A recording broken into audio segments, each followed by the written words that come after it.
फरमाया हजरत नूह अलैहिस्सलाम ने अपनी कौम से कि तुम अल्लाह की हुजूर इस्तिग़फ़ार करो, फिर क्या होगा कि वो आसमान से मूसलाधार बारिश नाज़िल करेगा और तुम्हारी मदद करेगा मालों से, बेटों से, और तुम्हारे लिए बागात बना देगा और नहरें जारी कर देगा।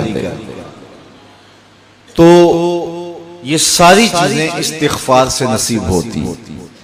माल भी मिलता है, बेटे भी मिलते हैं, बारिशें भी बर वक्त बरसती हैं और नहरें भी जारी होती हैं और अमवाल की कसरत भी नसीब होती है।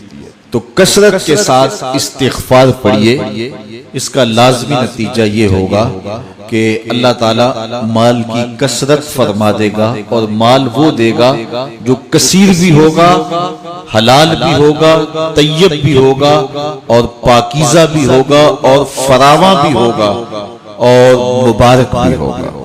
तो जो मुबारक रिज़्क़ होता है वो मोमिन की जिंदगी का मकसूद है। दूसरी बात,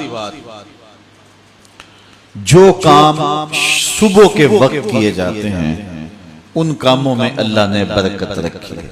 कुछ लोगों की आदत है कि वो देर से उठ के देर पे कामों पे जाते हैं। हुजूर ने अल्लाह की बारगाह में दुआ की, ऐ अल्लाह मेरी उम्मत की सुबहों में बरकतें डाल दे। तो सुबह के कामों में बरकत है, इस्तिग़फ़ार पढ़ते रहें उसमें बरकत है। और वो कितना खुश नसीब है जो सुबह को काम पे जा रहा है और इस्तिग़फ़ार भी पढ़ता जा रहा है।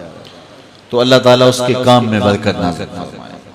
तीसरी चीज, जब अल्लाह ताला जल्ला शानुहु अता करे तो उस पर शुक्र करे।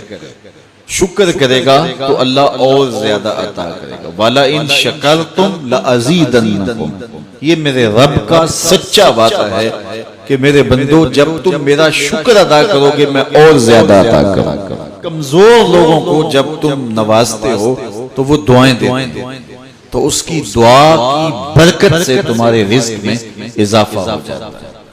तो कमजोर लोगों के साथ उसने सलूक कीजिए, उससे रिज़्क़ के अंदर बरकत नसीब हो। एक और जरिया है रिज़्क़ के इजाफे का, और वो ये कि बाज़ बात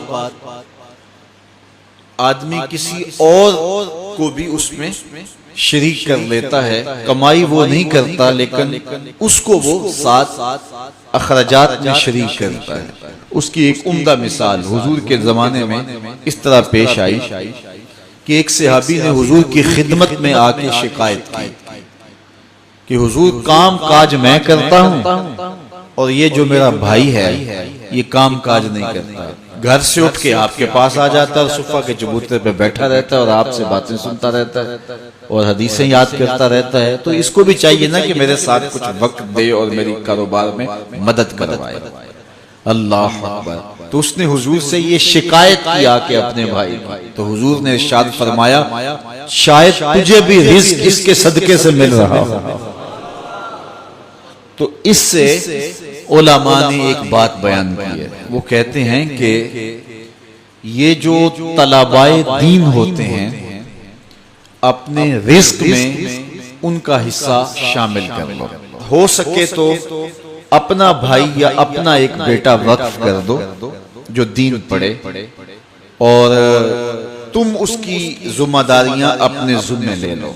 और अगर ऐसा मुमकिन नहीं है तो फिर कम से कम कुछ दीनी तलबा की कफालत अपने ज़िम्मे ले लें। और जिस तरह अपने बच्चों पर खर्च करते हैं खुशी से, आसूदगी से, और उनकी ज़रूरियात जिस तरह पूरी करते हैं इस तरह दीनी तलबा की ज़रूरियात भी इसी अंदाज से पूरी करें तो इस हदीस के आप मिस्ताक हो जाएंगे।